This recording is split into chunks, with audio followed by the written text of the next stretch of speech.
Hey everyone, welcome back in the learning batch YouTube channel. आज के video में हमारा टॉपिक रहेगा EBIT EPS एनालिसिस। इससे पहले मैं ऑलरेडी लेवरेज चैप्टर आपको करवा चुका हूँ पूरा कंप्लीट, और वो लेवरेज चैप्टर ना यहाँ पर काफ़ी यूज़ होने वाला है, क्योंकि वहाँ पे जो मैंने आपको इनकम स्टेटमेंट बताई थी वही इनकम स्टेटमेंट हम यहाँ पे इस्तेमाल करेंगे, और उसके थ्रू ही हम अपनी EBIT EPS एनालिसिस करेंगे। तो बात करें अगर हम अपने पूरे FM के सिलेबस की, तो टाइम वैल्यू मनी की वीडियोस मैं ऑलरेडी अपलोड कर चुका हूँ। नंबर 2 पे लेवरेज, और आज हम EBIT EPS एनालिसिस पे बात करेंगे। तो 3 टॉपिक्स जो है यहाँ पे हमारे EBIT EPS एनालिसिस में आपको देखने को मिलेंगे। नंबर 1 पे आपका जो कि खुद अपने आप में EBIT EPS एनालिसिस है। Number 2 indifference level of point, and number 3 financial break even point. Financial break even point जो है ज़्यादातर नहीं पूछा जाता है, तो इररिलेवेंट रहेगा, तो हम इसे करेंगे भी नहीं, टाइम वेस्ट नहीं करना। हम सिर्फ 2 टॉपिक करेंगे जिस पे ज़्यादातर आपके क्वेश्चंस पूछे जाते हैं। इनमें से नंबर 1 वाला जो है मोस्ट इंपॉर्टेंट है, नंबर 2 उसके बाद थोड़ा सा उसके कंपैरिजन में कम इंपॉर्टेंट है, ठीक है। हाँ, लेकिन इंडिफरेंस लेवल ऑफ EBIT में थ्योरी देखने को आपको मिल जाती है, तो थ्योरी वगैरह के लिए भी मैंने नोट्स वगैरह रेडी करे हैं, आप नीचे डिस्क्रिप्शन से डाउनलोड कर सकते हैं इजीली। तो सबसे पहले हम अपना पहला टॉपिक देखेंगे, और उससे पहले मैं आपको जो लेवरेज टॉपिक में इनकम स्टेटमेंट बनाना सिखा चुका था, जहाँ पर हमने क्या करा था एक बार और रिकॉल कर लेते हैं। सेल में से वेरिएबल कॉस्ट घटाया था, तो हमारे पास कंट्रीब्यूशन निकल कर आया था, उसमें से हमने फिक्स्ड कॉस्ट माइनस किया था, फिर हमारे पास EBIT निकल कर आया था। और EBIT के बाद जो भी जर्नी है वो मैंने यहाँ से लिखी हुई है। EBIT में से इंटरेस्ट माइनस करोगे, आपके पास EBT आएगा। आप EBIT बोलो या PBIT बोलो, एक ही बात है। Profit before interest and tax या फिर earning before interest and tax, both are same. EBT के बाद आप टैक्स पे करोगे गवर्नमेंट को, आपके पास बचेगा प्रॉफिट आफ्टर टैक्स। इसमें से आप डिविडेंड दोगे, कौन सा? प्रेफरेंस शेयर होल्डर को डिविडेंड दोगे। फिर जो प्रॉफिट बचेगा वो बचेगा profit for equity share holder, और ये डिवाइड कर दोगे, इस प्रॉफिट को number of equity share holder पे डिवाइड करोगे, तो आपके पास कैलकुलेट होकर आ जाता है EPS। तो अब हमें यहाँ पे EBIT और EPS एनालिसिस करनी है, ठीक है। बेसिकली इस चैप्टर के अंदर हम क्या सीखेंगे कि सपोज दैट हमें एग्जाम्पल के तौर पे 30 लाख रुपए रेज करने हैं, ठीक है। अब हमारे पास कई सारे अलग अलग ऑप्शन आते हैं। एक काम करता हूँ, मैं इक्विटी से 20 लाख रुपए रेज कर लेता हूँ, और डिबेंचर से 10 लाख रुपए रेज कर लेता हूँ। 10 लाख रुपए, ऐसे 20 और 10 30 हो जाएगा। आपको पता है जब आप डिबेंचर से पैसा रेज करोगे, डेट से पैसा रेज करोगे, लोन वगैरह से पैसा रेज करोगे, तो वहाँ पे आपको एक इंटरेस्ट देना पड़ता है, समझना बात को। दूसरा ऑप्शन मान लो आपके पास आ रहा है कि आप पूरा इक्विटी से ही पैसा रेज कर लो। तीसरा आपके दिमाग में आ रहा है, नहीं यार प्रेफरेंस शेयर से कर लेता हूँ, थोड़ा सा इक्विटी शेयर से कर लेता हूँ, थोड़ा सा डिबेंचर से कर लेता हूँ। कुछ भी आपके पास जो है, आपकी जो कैपिटल स्ट्रक्चर है वो कुछ भी हो सकती है। This is your capital structure, ठीक है, जहाँ पे आपने 2 कंपोनेंट यूज़ किए अपने कैपिटल को डिज़ाइन करने के लिए। B वाले में एक ही कंपोनेंट यूज़ किया है, C वाले में 3 कंपोनेंट यूज़ किया है, ठीक है। तो अगर आप नोटिस करो यहाँ पे जो इंटरेस्ट है, ये इंटरेस्ट तभी ही लेस होगा जिस प्लान के अंदर आपने डेट यानी कर्जा लिया होगा। ऑब्वियस ही बात है। प्लान ए, अगर मैं बात करूँ प्लान A के अंदर और प्लान C के अंदर, मेरा इंटरेस्ट यहाँ पे दिखाया जाएगा, यहाँ पे इंटरेस्ट नहीं आएगा, ठीक है। तो कहीं ना कहीं फिर EBIT में चेंजेस आएंगे, ऑब्वियस ही बात है, क्योंकि जब आप EBIT में से इंटरेस्ट जहाँ घटाओगे वहीं पे EBIT अलग होगा, और जहाँ पे आपने इंटरेस्ट नहीं पे करा होगा, नहीं घटाया होगा, वहाँ का EBIT अलग होगा। टैक्स तो आप तीनों में ही घटाओगे, ऑब्वियस सी बात है भाई। जब आप इनकम कमा रहे हो तो आपको टैक्स पे करना पड़ेगा, अगर इनकम नहीं है तो फिर टैक्स नहीं जाएगा, ठीक है। फिर प्रॉफिट आफ्टर टैक्स आएगा। अब प्रेफरेंस डिविडेंड, ये जो मैंने 3 प्लान बनाए ABC, इसमें से प्रेफरेंस डिविडेंड आपको C वाले कैटेगरी में देना पड़ेगा, तो इनको डैश कर दिया, इसमें मेरे को ये देना पड़ेगा। Got it. फिर number of equity share holder दिखाकर आप अपने इंडिविजुअली EPS निकाल पाओगे। EPS आपको क्या बताता है? अर्निंग। EPS का मतलब क्या है? अर्निंग। किसकी अर्निंग है? इक्विटी शेयर होल्डर की। एक शेयर पे वो कितना कमा रहे हैं, एक शेयर होल्डर। क्योंकि देखो ना यार, ये जो प्रॉफिट आपने कैलकुलेट किया था, ये आपने किस में डिस्ट्रीब्यूट कर दिया? Number of equity share holder में। तो एक शेयर होल्डर को, या फिर मैं कहूँ एक शेयर पर एक बंदे को कितना अर्न हो रहा है, कितना रुपए का अर्निंग हो रही है, दैट इज इंपॉर्टेंट। तो हमें यहाँ पर इस चैप्टर में ये पूछा जाएगा कि भाई विच प्लान इज बेस्ट, कौन सा प्लान बेस्ट है, किस हमारी कैपिटल स्ट्रक्चर क्या होनी चाहिए अगर ये 3 प्लान आपको दिए गए हैं। तो सिंपल सीधी सी बात है, जहाँ पर आपका EPS हाईएस्ट होगा, जहाँ पे आपका EPS हाईएस्ट होगा, वो वाला प्लान आपको चूज़ करना है। तो हेयर वी शुड चूज़, यहाँ पे हमें क्या चूज़ करना है? विच plan of capital structure is best, कौन सा बेस्ट है? हाईएस्ट EPS वाला प्लान जो है वो बेस्ट होगा। तो ये इनकम स्टेटमेंट आपको ध्यान रखनी है, जो भी आपको डेटा दिया होगा उसके हिसाब से इस डेटा को पूरा इसमें फिल करना है। जहाँ ईपीएस आपको हाईएस्ट लगेगा, जैसे इसमें 3 रुपये पर शेयर आपको अर्निंग हो रही है, इसमें 6 रुपये हो रही है, इसमें 2 रुपये हो रही है, तो plan B is best. Plan B is what, कि भाई इक्विटी से पैसा रेज करो और किसी से पैसा रेज मत करो, ऐसा इस प्लान के अकॉर्डिंग निकल कर आ रहा है। तो एक क्वेश्चन मैं आपको देता हूँ एंड देन उसके थ्रू हम समझते हैं चीज़ों को। ये क्वेश्चन है आपके लिए, इसको आराम से पढ़ना और फिर फॉर्मेट बनाएंगे और फिर आराम से इस पर काम करेंगे। देखो क्वेश्चन रीड करना इज मोस्ट इंपॉर्टेंट, बड़ा देख के डर मत जाना। कहता है भास्कर मैन्युफैक्चरिंग लिमिटेड हैज़, इनके पास ऑलरेडी इक्विटी शेयर कैपिटल है 5 लाख रुपए की, पहले से इनके पास इक्विटी शेयर कैपिटल 5 लाख रुपए की है, जिसकी फेस वैल्यू 100 है। अगर मैं 100 की बात करूं तो number of equity share already 5000, यानी पहले से इक्विटी इनके पास 5000 शेयर इन्होंने इशू कर रखे हैं। 100 रुपये के रेट से 5 लाख रुपए का इक्विटी है। आगे बोल रहा है to meet the requirement of expansion program, अब ये अपने बिजनेस को एक्सपैंड करना चाहते हैं, जिसके लिए company wishes to raise 3 lakh rupees and is having following 4 alternatives sources to raise the fund. 3 lakh रुपए और रेज करना चाहती है कंपनी, जिसके लिए इनके पास plan A, plan B, plan C और प्लान डी, 4 ऑल्टरनेटिव प्लान्स हैं। ठीक है, अब देखते हैं इसमें क्या प्लान्स हैं। नीचे company is expected earning, company is expecting earning 1.5 lakh रुपए, यानी जो कंपनी एक्सपेक्ट कर रही है कि हमारा अर्निंग क्या हो सकता है। अर्निंग यहाँ पे ईबीआईटी से बात कर रही है, तो ईबीआईटी इनका 1.5 लाख रुपए का रहेगा। अगर ईबीआईटी 1.5 लाख रुपए रहा तो कौन सा प्लान बेस्ट होगा, किस जगह से पैसा रेज करना चाहिए, वो हमें बताना है। द कॉर्पोरेट टैक्स, यानी जो टैक्स रेट है वो 30% का है, सेलेक्ट करना है आपको suitable plan out of the above 4 plans to raise the required fund.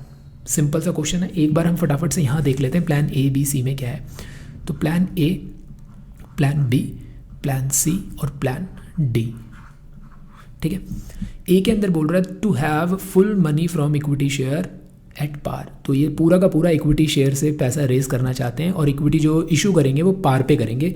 पार मतलब यहाँ पे 100 रुपीज़ की फेस वैल्यू है, तो 100 पे ये अपना इक्विटी शेयर इशू करेंगे, no discount no premium. Plan B के अंदर 1 लाख रुपए फ्रॉम इक्विटी से करेंगे पार पे और 2 लाख रुपए बोरो करेंगे फाइनेंशियल इंस्टीट्यूट से एज अ लोन वगैरह 10% के रेट से। तो यहाँ पे मैं लिख देता हूँ 1 लाख रुपए यहाँ से और 2 लाख रुपए का ये लोन लेंगे 10% वाला। मैं यहाँ जानबूझ के लिख रहा हूँ, ये 10% वाला डेट लिख देता हूँ मैं यहाँ पे, डेट ऐसे याद आ जाएगा। यहाँ पे पूरे 3 लाख रुपए का ये इक्विटी से इशू कर रहे हैं। प्लान सी के अंदर फुल मनी बोरो कर रहे हैं 10% रेट से, तो यहाँ पे पूरा डेट आ रहा है 10% वाला, 10% डेट, 3 लाख रुपए का डेट से पैसा रेज कर रहे हैं। चौथा केस, या तो ये क्या करेंगे 1 लाख रुपए इक्विटी शेयर से रेज करेंगे और 2 लाख रुपए प्रेफरेंस शेयर, जिसमें वो 8% का प्रेफरेंस डिविडेंड देंगे। अच्छा, ये प्रेफरेंस शेयर वालों को हमें डिविडेंड फिक्स रेट से देना पड़ता है, जो कि यहाँ पे दिखाया भी है, this is the coupon rate 8%। तो यहाँ पे 8% का प्रेफरेंस शेयर 2 लाख रुपए का और इक्विटी से 1 लाख रुपए रेज कर रहे हैं। तो इस तरीके से 3 लाख रुपए ये रेज करने वाले हैं। इनके पास 4 डिफरेंट प्लान्स हैं। अब कौन से प्लान बेस्ट है ऐसे अंदाज़ा लगाना तो थोड़ा सा मुश्किल है, कैलकुलेशन करने के बाद आप आराम से पता लगा सकते हैं। तो जो पीछे मैंने फॉर्मेट आपको दिया था वही फॉर्मेट मैं यहाँ पे आपके लिए बना देता हूँ एंड देन फिर सारा डेटा एक एक करके फिल करेंगे।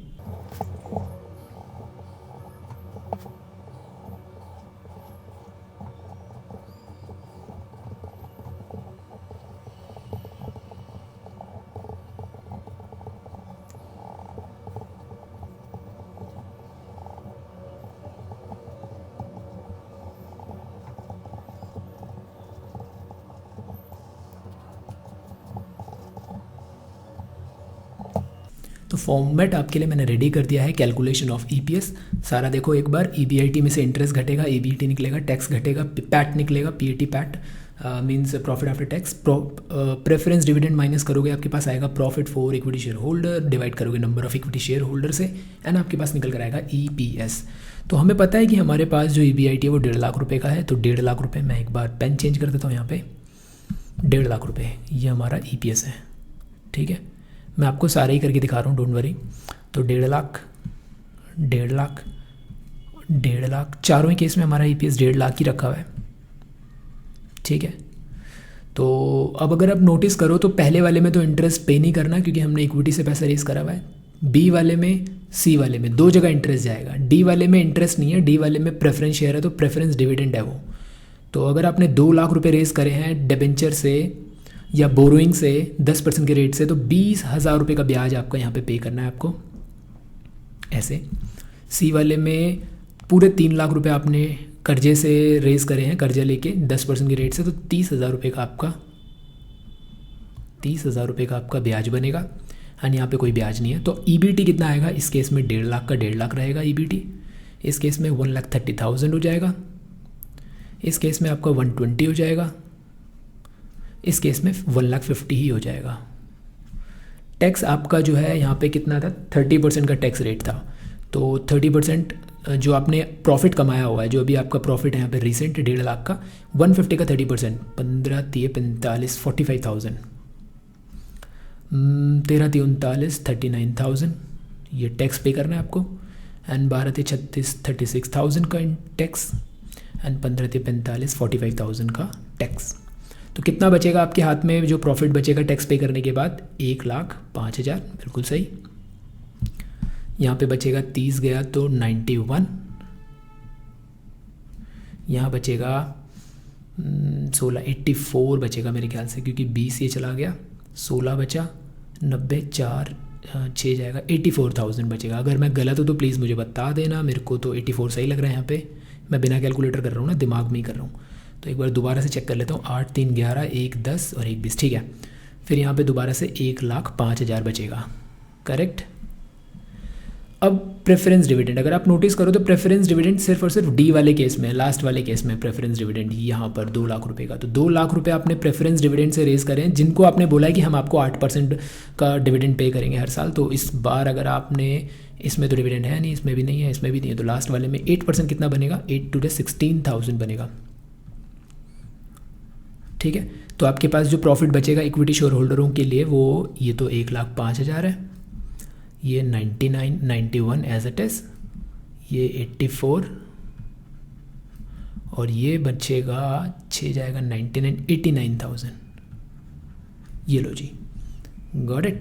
90 100 105, ठीक है।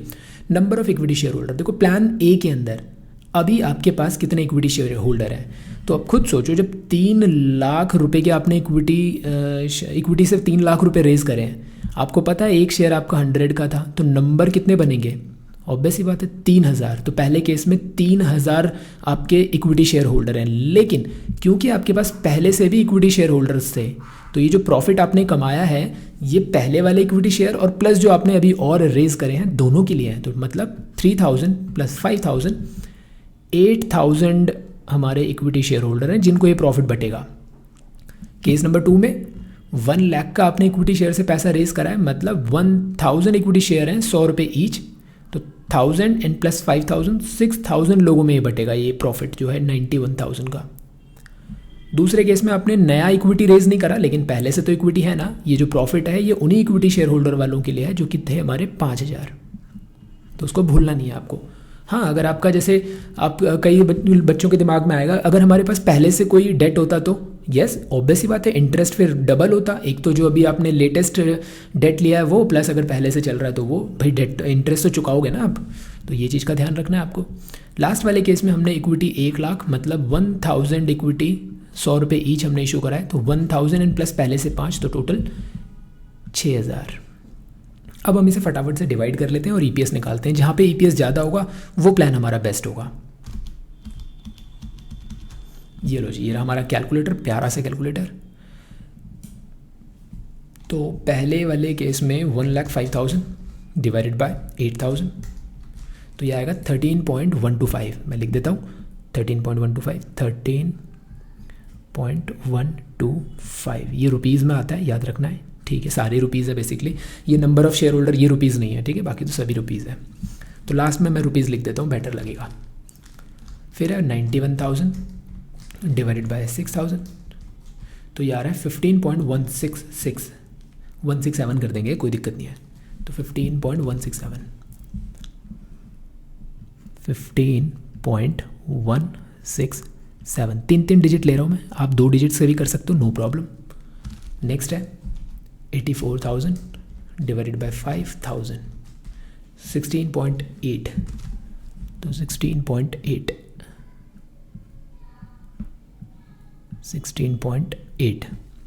अगला है 89,000 डिवाइडेड बाय 6,000, तो ये आएगा 14.833 14.833। अब आप मुझे खुद बताओ कौन सा प्लान बेस्ट है। आपके यहाँ पे चारों प्लान दिखाई दे रहे हैं, इनमें से आपको कौन सा बेस्ट नज़र आ रहा है यहाँ पे बताओ। इसमें 13 है, इसमें 15 है, 16 10, तो मेरे को तो ये वाला बेस्ट नज़र आ रहा है, क्योंकि यहाँ पे सी प्लान के अंदर हमारे को सबसे ज़्यादा ईपीएस, क्योंकि हमारे जो ईपीएस किसका होता है, हमारे शेयर होल्डरों का, हमारे मालिकों का, तो जहाँ पर हमारे मालिकों का ज़्यादा बेनिफिट होगा हम उसी को कंसिडर करेंगे, ऑब्वियस सीधी सी बात है। तो हमें ईपीएस सबसे ज़्यादा सी प्लान के अंदर नज़र आ रहा है, तो हम यहाँ पर प्लान सी ही चूज़ करेंगे। तो आप इसके नीचे एक कॉन्क्लूज़न भी लिख के आएंगे, ऐसे ही घर नहीं आना है, कॉन्क्लूज़न भी लिखना है वहाँ पे, तब घर आना है। तो कॉन्क्लूज़न क्या लिखोगे, hair we should choose plan C for expansion, थोड़ा सा अच्छा सा लिख देंगे, बढ़िया लगेगा, एक्सपेंशन प्रोग्राम, ठीक है। वेयर जहाँ पर हमें क्या करना चाहिए सी के अंदर, full money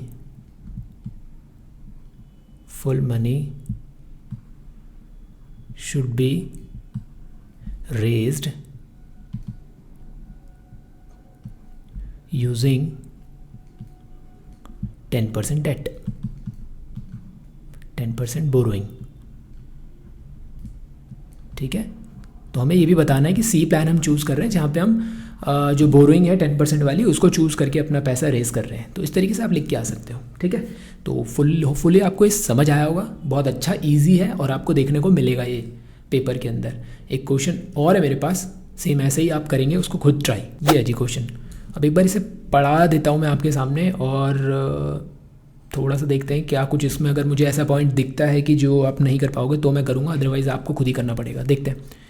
A limited has a share capital 1 lakh divided into 10 rupees each share. तो पहले से इनके पास शेयर कैपिटल है, दैट मीन्स हम साइड में लिख लेते हैं, हमारे पास पहले से इक्विटी शेयर है 1 लाख रुपए के, 10 रुपये ईच है, तो 1 0 काटूंगा तो यहाँ पे 10,000 की इक्विटी पहले से ही है, तो 10,000 इक्विटी 10 रुपीज़ ईच, तो मेरे पास पहले से ही कंपनी में 1 लाख रुपए का तो फंड पड़ा ही हुआ है। It has a major expansion program, अब ये इनके पास एक एक्सपेंशन प्रोग्राम है जहाँ पे ये अपने बिजनेस को एक्सपैंड करना चाहते हैं। Required an investment of another 50,000 rupees इनको ज़रूरत है। The management is considering the following alternatives for raising this amount and there are 3 alternatives management has. क्या क्या इशू करेंगे ये 5,000 इक्विटी शेयर 10 रुपये वाला।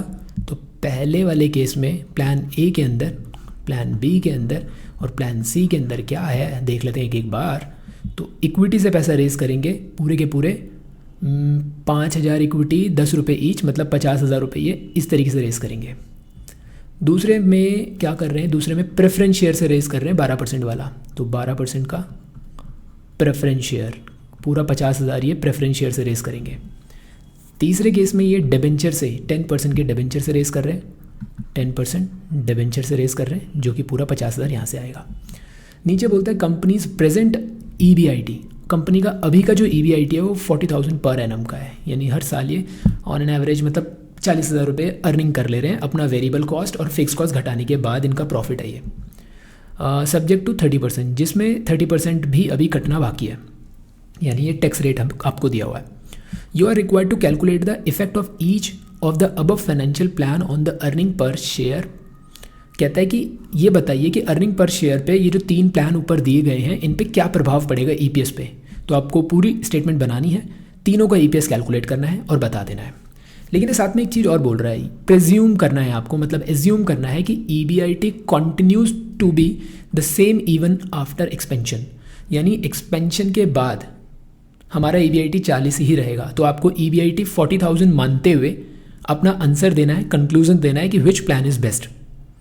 दूसरा केस है कि अगर EBIT 10,000 से बढ़ जाती है आफ्टर एक्सपेंशन, माने 40,000 ना लेके आप 50,000 से जब आप काम करोगे, तो क्या EPS में फ़र्क पड़ेगा और उस टाइम पर फिर विच प्लान शुड बी बेस्ट, वो आपको बताना है। तो एक ही क्वेश्चन में दो बार चीज़ें पूछी हुई हैं। पहले आप ऑप्शन ए करेंगे, फिर आप ऑप्शन बी करेंगे।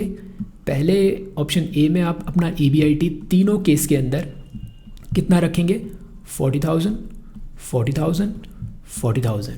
एंड दूसरे वाले बी जो ऑप्शन है उसके अंदर जो आप EBIT शुरुआत करेंगे वो 50,000, क्योंकि 10,000 से वो इंक्रीज़ कर रहा है, 50,000 और 50,000। इसके बाद अपना इंटरेस्ट घटाओ, अपना जो भी आप कर रहे हो नीचे EPS निकालो। इसका कंक्लूजन अलग दोगे, इसका कंक्लूजन अलग दोगे। इजी क्वेश्चन है, मैं खुद नहीं करवा रहा, जानबूझ के नहीं करवा रहा, ठीक है, कर लोगे। ट्राई करो और कमेंट में बताना अगर नहीं होता है तो। अभी मैं आपको एक अगले टॉपिक पर लेकर चलता हूँ। तो दिस इज़ द अगला टॉपिक हमारा, इंडिफरेंस लेवल ऑफ EBIT। इसको समझते हैं, थोड़ा सा समझने की देरी है इसमें, बाकी है ये इजी सिंपल। देखो समझना, इंडिफरेंस लेवल ऑफ EBIT है क्या। मान लीजिए आपके पास दो प्लान है, प्लान ए, प्लान बी। अभी जैसे आपने पिछले क्वेश्चन में देखा 4 प्लान थे, कहीं पे 3 प्लान थे, अभी 2 प्लान लेके चलते हैं, ठीक है। लेट्स से इसमें आप इक्विटी से पैसा रेस कर रहे हो और साथ ही साथ डिबेंचर से पैसा रेस कर रहे हो। इसमें आप इक्विटी से पैसा रेस कर रहे हो, सिर्फ चलो इक्विटी से पैसा रेस कर रहे हो। ये 2 प्लान है आपके पास, ठीक है, 2 कैपिटल स्ट्रक्चर है। तो आपको ये बताना है, आपको एक ऐसा EBIT फाइंड करना है, एक ऐसा EBIT फाइंड करना है जहाँ पर आपके दोनों प्लान के जो EPS हैं वो इक्वल हो रहे हो। दोनों प्लान के जो EPS हैं, प्लान 1 का, प्लान 2 का, वो दोनों इक्वल हो रहे हो। तो आपको ऐसा EBIT ढूंढ के लाना है। फिर से बोल देता हूँ, माने जब आपको इतना प्रॉफिट मेंटेन करना है कि चाहे आप प्लान ए से पैसा रेज करो, चाहे आप प्लान बी से पैसा रेज करो, EPS में कोई फ़र्क नहीं आ रहा, दोनों जगह EPS सेम आ रहा है। तो वो EBIT क्या होगा, वो EBIT का लेवल क्या होगा, उसी को बोलोगे आप इंडिफरेंस लेवल ऑफ EBIT। एक ऐसा EBIT, एक ऐसा प्रॉफिट जिसके बाद आप कोई किसी भी जगह से पैसा रेज करो, चाहे इक्विटी से करो, चाहे प्रेफरेंस शेयर से करो, चाहे डिबेंचर से करो, बोरोइंग लोन, कुछ भी कहीं से भी करो, आपका EPS उतने का उतना ही आने वाला है। तो वो EBIT हमें ढूंढ के लाना है, ठीक है। तो थोड़ी सी यहाँ पे मैथ्स लगेगी। अगर आप देखो, नोटिस करो, तो ये आपका EBIT है। आप EBIT में से सबसे पहले क्या माइनस करते हो, इंटरेस्ट माइनस करते हो, समझना बात को। तो आपके पास क्या निकल कर आता है, अगर मैं इस ब्रैकेट को सॉल्व करूँगा तो EBT निकल कर आ जाता है, ठीक है। EBT निकलने के बाद आप इसमें से टैक्स माइनस करते हो। तो टैक्स माइनस करने के लिए सबसे अच्छा तरीका है मल्टीप्लाई ब्रैकेट 1 माइनस टैक्स। तो ये जब ये वाली जो चीज़ सॉल्व करोगे, इतनी चीज़, तो आपके पास टैक्स घटने के बाद का प्रॉफिट आ जाएगा, जो कि कहलाता है प्रॉफिट आफ्टर टैक्स, पैट। मैं बता देता हूँ एक बार, जैसे 300 रुपये, इसमें से आपको इसका 10% घटाना है। तो आप क्या करोगे, माइनस 300 का 10% घटाओगे, ऐसे तो करोगे। फिर इसको धीरे से सॉल्व करोगे, भाई 300 माइनस 300 का 10% 30, फिर ये निकल कर आएगा 270, है ना। तो इसी चीज़ को आप ऐसे भी तो लिख सकते हो, जरा ध्यान से देखो। जैसे 300 है, 300 को मैं कुछ ले लेता हूँ, 300 को जैसे एग्जांपल A मान लेता हूँ। तो A माइनस A का 10%, तो A का 10% ऐसे लिख दिया मैंने। इसका A जो है, दो यहाँ पे ब्रैकेट हटा देता हूँ यार थोड़ी देर के लिए। A जो है कॉमन ले लेता हूँ, तो A अगर मैं कॉमन ले लूँगा तो ये A, ये कैसे करेंगे, 1 माइनस 10%, ठीक है। ये जो चीज़ है ये क्या बोल रही है भाई, A जो है A का 10% निकाल, A में से A का 10% निकाल के आपको वैल्यू ला कर देगा। वही चीज़ यहाँ पे है। अगर आप थोड़ा सा ध्यान से देखो ना, EBIT में से पहले तो इंटरेस्ट घटा लो, क्योंकि इंटरेस्ट हम अलग से कैलकुलेट कर सकते हैं। तो ये जो पोर्शन निकल कर आया है, ये वाला पोर्शन, अब इसी पोर्शन का जो बच के आया है, इसी का टैक्स जितना भी रेट है 30% 40%, वो कैलकुलेट करके घटाना है आपको। तो बेस्ट तरीका क्या है कि this portion multiply by 1 minus T, T मतलब टैक्स है यहाँ पे। तो आपके पास प्रॉफिट आफ्टर टैक्स आ जाएगा। इसके बाद आप इसमें से प्रेफरेंस डिविडेंड घटा दोगे, फिर आपके पास वो आ जाएगा profit for equity share holder, ठीक है। जो आप स्टेटमेंट देख रहे थे उसी चीज़ को मैं यहाँ पे लिख रहा हूँ। एंड देन जो भी प्रॉफिट बचा उसको डिवाइड कर दोगे number of equity share holder से। तो जब आप इसे डिवाइड करोगे तो आपके पास EPS कैलकुलेट होकर आ जाएगा। तो ये जो EPS है ये बराबर होगा दूसरे प्लान के EPS के। ये दूसरे प्लान का EPS है और पहले प्लान का ईपीएस है, दोनों बराबर होंगे, लेकिन हमें यहाँ पे ईबीआईटी गिवन नहीं है, ईबीआईटी हमें खुद ढूंढना है। तो जब आप इस इक्वेशन को फिल करोगे और जब इन्हें क्रॉस काटापीटी करोगे तो ईबीआईटी एक जगह हो जाएगा, बाकी सारे वेरिएबल एक जगह हो जाएंगे, ईबीआईटी की वैल्यू फाइंड हो जाएगी। तो ईबीआईटी की जब वैल्यू फाइंड हो जाएगी तो आपको पता लग जाएगा कि इस ईबीआईटी के थ्रू कहीं से भी पैसा रेज, इस ईबीआईटी के होने पर कहीं से भी पैसा रेज करो, आपका ईपीएस दोनों जगह सेम रहेगा। अगर आपको ट्रस्ट नहीं आएगा तो आप उस ईबीआईटी से वेरीफाई करके भी देख सकते हो। प्लान ए के अंदर उसी जो ईबीआईटी आपने इस फॉर्मूले से ढूंढा है उसको करके देख लो, इधर भी उस ईबीआईटी को रख के देख लो, ईपीएस में कोई चेंज आ ही नहीं रहा होगा। तो आपने एक ऐसा ईबीआईटी ढूंढ लिया होगा जो कोई डिफरेंस ही क्रिएट नहीं करेगा ईपीएस के अंदर, ठीक है। So it is that level of EBIT where EPS under two modes of financial is same. ये चीज़ आपको ध्यान रखनी है। क्वेश्चन करेंगे समझ आ जाएगा, डोंट वरी, अभी टेंशन नहीं लेनी है आपको। आप इसको पहले नोट कर लेना बढ़िया से। यहाँ से मैं हटा देता हूँ, ये लो, ये फॉर्मूला, ये वाला जो बॉक्स है ना, इसको नोट कर लो। वो टेबल जो थी, जो स्टेटमेंट थी, उसी को बस इस फॉर्म में लिख दिया, एक इस फॉर्म में, ये वाली फॉर्म में, ताकि ईपीएस निकल पाए, ठीक है। चलो देखो ये क्वेश्चन है। अब ये क्वेश्चन प्योरली इंडिफरेंस लेवल नहीं है, इसमें और भी है, ईबीआईटी ईपीएस एनालिसिस भी है, तो पढ़ लेते हैं पहले। A firm is considering alternative proposal to finance its expansion plan. Expansion plan को के लिए इनके पास कुछ प्रपोजल हैं, 2 प्रपोजल हैं, 1 और 2। कितना इनको एक्सपेंशन प्लान के लिए पैसा चाहिए? 4 लाख। पहले से कुछ नहीं बता रहा कि पहले से हमारे पास इक्विटी शेयर है, कुछ नहीं है। कहता है इशू करेंगे 15% का लोन 2 लाख का, और इक्विटी शेयर इशू करेंगे 2,100 रुपये की ईच। एंड दूसरा प्लान है इनके पास 4,000 इक्विटी शेयर इशू करेंगे। टैक्स रेट इनका 30% है। एज्यूम करो कि ईबीआईटी 70,000 है एंड 80,000 है। देखो 2 बार एज्यूम करवा रहा है, एक बार 70,000 से करके देखो, एक बार 80,000 से करके देखो, विच ऑल्टरनेटिव इज बेस्ट। तो 70,000 के केस में कौन सा ऑप्शन बेस्ट है, 1 या 2। 80,000 के केस में कौन सा ऑप्शन बेस्ट है, 1 या 2। ऑल्सो कंप्यूट, ये आपके लिए नया है, also compute the indifference level of EBIT of the 2 financial plans. ये जो दोनों फाइनेंशियल प्लान है ना, इनके लिए इंडिफरेंस लेवल भी निकाल कर दो आप। तो पहले एक काम करते हैं, इसमें 3 चीज़ें करनी है। एक तो इफ़, अगर ईबीआईटी, इफ़ ईबीआईटी इज़ 70,000, अगर ईबीआईटी 70,000 है तो ऐसे केस में विच प्लान इज़ बेस्ट। दूसरा केस करोगे if EBIT is 80,000 which plan is best. और तीसरा केस, हमें नहीं पता ईबीआईटी, हम खुद ईबीआईटी निकालेंगे, एक ऐसा ईबीआईटी निकालेंगे जो एक इंडिफरेंस लेवल क्रिएट कर देगा। मतलब जहाँ पे हमें फ़र्क नहीं पड़ेगा कि लोन से पैसा रेज करें या इक्विटी से पैसा रेज करें या कहाँ से पैसा रेज करें, जहाँ से भी पैसा रेज करें हमारे मालिकों को कोई फ़र्क नहीं पड़ेगा, उनका ईपीएस हर सिचुएशन में सेम आएगा। तो आपको ऐसा ईबीआईटी ढूंढ के लाना है, ठीक है। अब वो ईबीआईटी जब आप ढूंढ लोगे, एज अ मैनेजर मैं रियल प्रैक्टिकली बताता हूँ, जब वो ईबीआईटी आप ढूंढ लोगे तो आप हमेशा कोशिश क्या करोगे कि कम से कम उतना ईबीआईटी आपके पास आना चाहिए, ठीक है। तो आपको एक टारगेट मिल गया ना, एज अ मैनेजर आपको एक बेंचमार्क मिल गया कि हमें इस साल कितना प्रॉफिट कमाना है कि हमारे को कोई फ़र्क ना पड़े, कुछ ऐसा। और वो प्रॉफिट कमाने के लिए आप अपने ऊपर कॉस्ट मेंटेन करोगे, ऊपर सेल मेंटेन करोगे, यानी सेल्स डिपार्टमेंट को हड़काओगे, कॉस्ट डिपार्टमेंट को हड़काओगे, तो मैनेज हो पाए ताकि आपका इतना ईबीआईटी क्रिएट हो पाए कि जिससे आपका ईपीएस ना हिले। तो ये सब हथकंडे अपनाने पड़ेंगे। फिलहाल अभी मैं आपको ये वाली चीज़ तो करके ही दिखा देता हूँ अपने सामने। अगर ईबीआईटी 70,000 है तो विच प्लान इज़ बेस्ट। 80,000 वाला खुद करोगे और इंडिफरेंस मैं करवा दूंगा। तो इंटरेस्ट घटेगा तो ईबीआईटी आएगा, टैक्स घटेगा तो यहाँ पे पैट आएगा। अब देखो यहाँ पे ना प्रेफरेंस शेयर के बारे में नहीं बोला, तो मैं डिविडेंड नहीं घटा रहा, मैं इस प्रॉफिट आफ्टर टैक्स को ही सीधा बांट देता हूँ number of equity share holder में। तो इतना आप कर सकते हो, कोई दिक्कत नहीं है इसमें। तो आपके पास ईपीएस आ जाएगा, ठीक है, ये आ जाएगा ईपीएस। अब यहाँ पे 2 प्लान मैंने बना दिए। थोड़ा फॉर्मेट आप थोड़ा साफ़ सुथरा से बनाना, ही गंदा गंदा मत बनाना, ठीक है। मैं बना रहा हूँ, चलेगा। तो अगर 70,000 का ईबीआईटी है तो इंटरेस्ट पहले केस में 15%, 2 लाख का, 15 दूनी 30,000। दूसरे केस में इंटरेस्ट नहीं है क्योंकि 4,000 पूरा इक्विटी से आप 4 लाख रुपए बना रहे हो। यहाँ कितना बचेगा, 30,000 घटेगा तो 40,000 का ईबीटी बचेगा। यहाँ पे एज इट इज़ 70,000 का प्रॉफिट बच रहा है आपके पास। अब आप टैक्स पे करोगे 30% का, तो 3 4 12, 12,000 रुपये, ये लो। और यहाँ पे आप टैक्स 30%, 3 7 21,000, तो 21,000। पैट निकाल लेते हैं।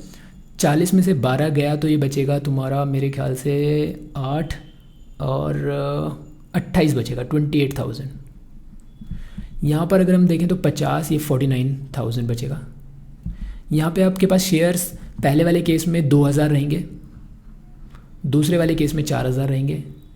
तो डिवाइड करके बता दो जरा यहाँ पे कितना आएगा। यह आएगा 14 रुपीज़ का EPS, ठीक है। और यहाँ पे 3 जीरो से कटेंगे तो 4 1 जा 4, 4 2 जा 8, 0.4 जा 8, 4 5 जा 20 समथिंग कुछ आएगा। तो which plan is best? Obvious ही बात है, प्लान ए बेस्ट है। प्लान 1 जो हमारा वो बेस्ट है, जहाँ पर हम 15% का लोन ले लेंगे 2 लाख रुपए का, और 2,000 इक्विटी शेयर इशू कर देंगे 100 रुपये ईच। मतलब 2 लाख रुपए इक्विटी से रेस कर लेंगे, 2 लाख लोन से रेस कर लेंगे। तो ये तरीका हो जाएगा जब आपके पास EBIT 70,000 है। जब EBIT 80,000 है वो आप खुद करोगे, ठीक है, आंसर कमेंट करोगे।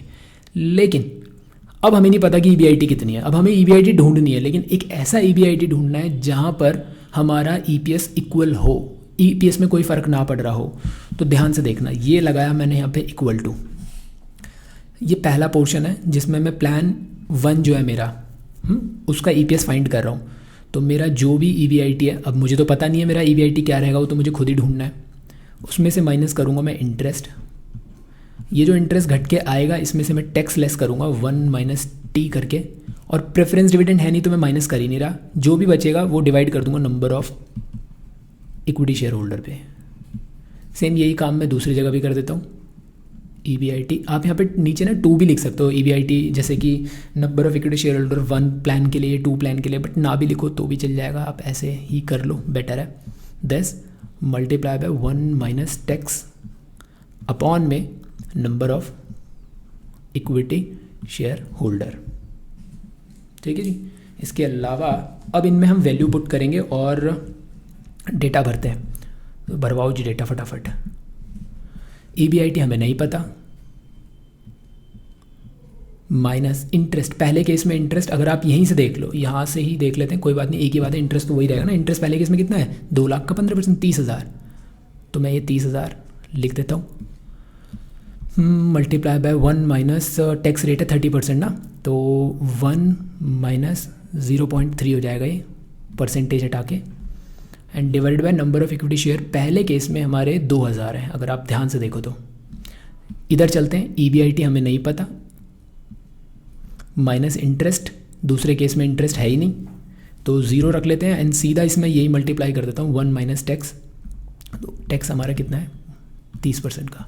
तो जो भी EBIT है उसका 30% घटा के जो बचेगा वो प्रॉफिट को बांट देंगे हम पूरे 4,000 लोगों में, 4,000 इक्विटी शेयर होल्डर में। दूसरे केस में हमने पूरे जो है इक्विटी शेयर इशू करें 4,000 के। सॉल्व करते हैं थोड़ा थोड़ा करके EBIT, और ये आपस में काट सकते हो यार, जिसकी मैथ्स अच्छी है ना वो समझ जाएगा। ये 2,000 से ये कटेगा, क्योंकि ये जब उधर पहुँचेगा 2,000 तो ये नीचे काटेगा 2 पे। इसको सॉल्व करते हैं, EBIT माइनस दिस, और ये मल्टीप्लाई वगैरह ये भी। अच्छा 1 - 0.3 आएगा, 7 आएगा 0.7, तो यहाँ पे 0.7 EBIT माइनस 0.7, 7 3 जा 21,000 बनेगा ये,